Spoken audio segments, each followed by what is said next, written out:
Hello बच्चों आज देखेंगे सब्ट्रैक्शन ऑफ कॉम्प्लेक्स नंबर। ठीक है, तो मान लेते हैं दो कॉम्प्लेक्स नंबर लेते हैं।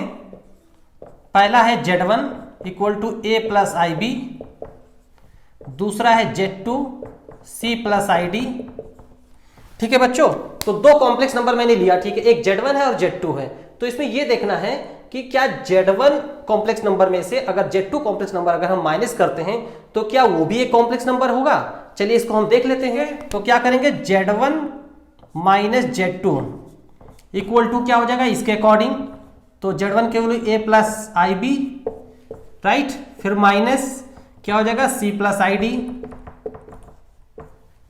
ठीक है, Z1 माइनस Z2 इसको एक्सपेंड करके लिख दिया हूं। अब इसको और भी लेते हैं। ठीक है, इसको सॉल्व कर लेते हैं। तो क्या हो जाएगा, अब देखो इसको अगर सॉल्व करने के लिए क्या हो जाएगा, a प्लस आई बी, पहला तो यही लिख लो, फिर दूसरा क्या हो जाएगा, जो माइनस है माइनस इसके साथ हो जाएगा और दूसरे वाले के साथ हो जाएगा माइनस। ठीक है, तो माइनस C और माइनस आई डी हो जाएगा।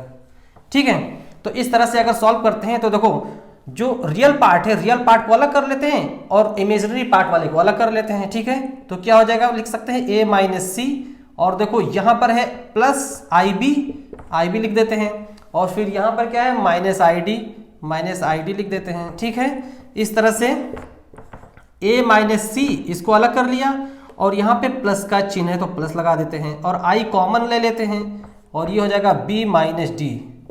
ठीक है, तो इस तरह से क्या देखें कि कोई भी कॉम्प्लेक्स नंबर अगर Z1 है और उसके अंदर से Z2 माइनस करते हैं तो क्या हुआ, ये इस फॉर्म में आया और ये भी एक क्या है, कॉम्प्लेक्स नंबर है। बताओ है कि नहीं कॉम्प्लेक्स नंबर है। इसको लिख सकते हैं कुछ अलग टाइप से नाम करके लिख सकते हैं। इसको लिख सकते हैं C1 प्लस आई D1, ऐसा हो सकता है। तो कॉम्प्लेक्स नंबर बन गया कि नहीं बन गया। ठीक है, चलो देखते हैं नेक्स्ट। तो अब मुझे दूसरा देखना है कि multiplication of two complex number. तो इसमें मुझे ये 5 प्रॉपर्टीज हैं, इस 5 प्रॉपर्टीज के बारे में देखते हैं और वन बाय वन देखेंगे तो ये इसके बारे में हमें एकदम क्लियर पता चल जाएगा। ठीक है, चलो देखते हैं। अब सबसे पहले जो क्लोजर लॉ है, इससे पहले अभी हम लोग एडिशन में देख चुके थे, जस्ट एकदम सेम उसी टाइप का। वो हम लोग एडिशन में देखे थे, अब इसके अंदर क्या देखेंगे, मल्टीप्लिकेशन में देखेंगे। तो मान लेते हैं कि दो कोई कॉम्प्लेक्स नंबर ले लेते हैं। ठीक है, यहां पे हम इधर लोड कर देते हैं, let Z1 equal to A plus I B और दूसरा है Z2 equal to C plus I D. ठीक है, तो क्या मैंने ले लिया, दो कॉम्प्लेक्स नंबर ले लिया, एक Z1 और Z2। अब इसके अंदर देखना है क्लोजर लॉ। तो क्लोजर लॉ क्या होता है, क्लोजर लॉ ये कहता है कि अगर मान लो दो कॉम्प्लेक्स नंबर है, उन दो कॉम्प्लेक्स नंबर को अगर हम मल्टीप्लाई करें, ठीक है, तो वो भी जो रिजल्ट आएगा वो भी एक कॉम्प्लेक्स नंबर होना चाहिए। ठीक है, चलो चेक कर लेते हैं। तो इसी से हम चेक कर लेते हैं Z1 इंटू Z2। ठीक है, पहला कॉम्प्लेक्स नंबर और दूसरा कॉम्प्लेक्स नंबर दोनों का क्या है, मल्टीप्लिकेशन। तो इसके अकॉर्डिंग ये वैल्यू हम पुट करते हैं, a plus I B into C plus I D. इस कॉम्प्लेक्स नंबर में कैसे मल्टीप्लाई करेंगे ये हम देखते हैं। तो क्या करते हैं, जैसे सिंपल एक थ्योरी होता है, सिंपल है उसी तरह से a को पहले इससे मल्टीप्लाई करेंगे, फिर a को इससे मल्टीप्लाई करेंगे। ठीक है, चलो देखते हैं। तो क्या पहले a को c से मल्टीप्लाई करेंगे तो क्या हो जाएगा a इंटू सी। ठीक है, और a को फिर id के साथ मल्टीप्लाई करेंगे तो इसके साथ प्लस है और a के सामने है वहां भी प्लस है, तो इस तरह से कितना हो जाएगा, ये इसको लिख सकते हैं i इंटू ए डी। ठीक है, अब सेकंड इसको इससे मल्टीप्लाई करेंगे और दूसरा इसको इससे मल्टीप्लाई करेंगे। तो सबसे पहले आई बी को c से मल्टीप्लाई करते हैं तो क्या है, यहां प्लस है और इधर भी प्लस है, तो इस तरह से ये प्लस हो गया, तो ये हो जाएगा आई बी सी। उसके बाद में आई बी को आई डी से मल्टीप्लाई करेंगे तो अब देखो क्या होता है, यहां प्लस है ये प्लस है तो प्लस हो जाएगा। ठीक है, लेकिन आई और इंटू आई इसको हम ऐसे लिखेंगे ना, plus I B into I D. ठीक है, ये लिखेंगे। उसके बाद नेक्स्ट आगे देखो, इसको लिख सकते हैं ए C plus I A D, ये हो जाएगा आई बी सी। अब यहां पर क्या होगा, i इंटू आई क्या हो जाएगा, मैं पहले बता चुका हूं, i इंटू आई क्या हो जाएगा, -1। ठीक है, तो -1 मतलब माइनस हो जाएगा और b इंटू डी हो जाएगा, b इंटू डी हो जाएगा। ठीक है, ये हम जानते हैं ना, यहां पर लिख देते हैं आई स्क्वायर इक्वल टू -1, ये हम पहले देख चुके हैं। तो इस तरह से इसका ये आ जाएगा। अब देखो इसको भी हम मतलब इमेजिनरी पार्ट और रियल पार्ट को अलग अलग कर देते हैं, तो इसको क्या हो जाएगा, लिख सकते हैं ए सी और ये वाली वैल्यू -bd। ठीक है, और i और i यहां पर दोनों में है तो i कॉमन कर लेते हैं, और i कॉमन करेंगे तो ये हो जाएगा i ad प्लस bc हो जाएगा। तो इस तरह से ये आ गया कि अगर दो कॉम्प्लेक्स नंबर को अगर हम मल्टीप्लाई करते हैं तो वो भी एक कॉम्प्लेक्स नंबर के फॉर्म में ही है। ठीक हो, देखो बच्चों ये सही है। तो इस तरह से ये भी एक कॉम्प्लेक्स नंबर आ गया। तो क्या हुआ, पहला हो गया, पहला क्लोजर प्रॉपर्टी प्रूफ हो गया, तो पहला प्रूफ हो गया। ओके, चलो नेक्स्ट देखते हैं दूसरा।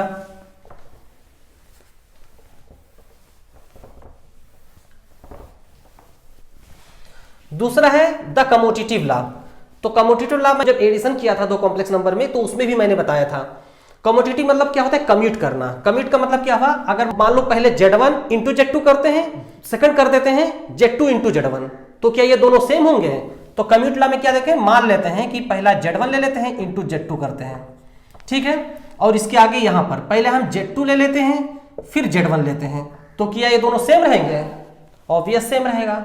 आप इसको करके देख लो, एकदम सेम ही आएगा। तो इसके मतलब क्या हुआ, ये कम्यूटेटिव लॉ पे फॉलो हो रहा है, कम्यूटेटिव लॉ अप्लाई हो गया। ठीक है बच्चों, नेक्स्ट देखते हैं। ये हो गया। उसके बाद तीसरा है एसोसिएटिव लॉ। एसोसिएटिव लॉ के मतलब होता है कि एसोसिएट करना, ठीक है, एसोसिएट हो जाना। अब इसमें एक और कॉम्प्लेक्स नंबर लेते हैं Z3, तो Z3 इक्वल टू लेते हैं C1 प्लस ID1 कर देते हैं, तीसरा कॉम्प्लेक्स नंबर है ये।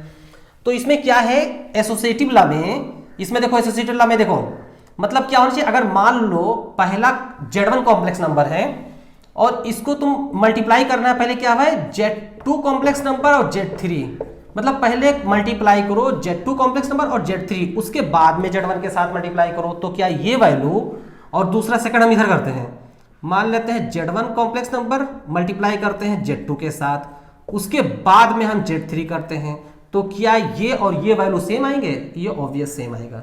आप करके देख लो, जैसे ये वैल्यू यहां पे पुट करो और निकालो, एकदम सेम आ जाएगा। ठीक है, तो इसके मतलब क्या हुआ, ये एसोसिएटिव लॉ इस पे अप्लाई हो रहा है, ठीक है, मल्टीप्लिकेशन में। नेक्स्ट देखते हैं, चौथा बोल रहा है एग्जिस्टेंस ऑफ मल्टीप्लिकेटिव आइडेंटिटी।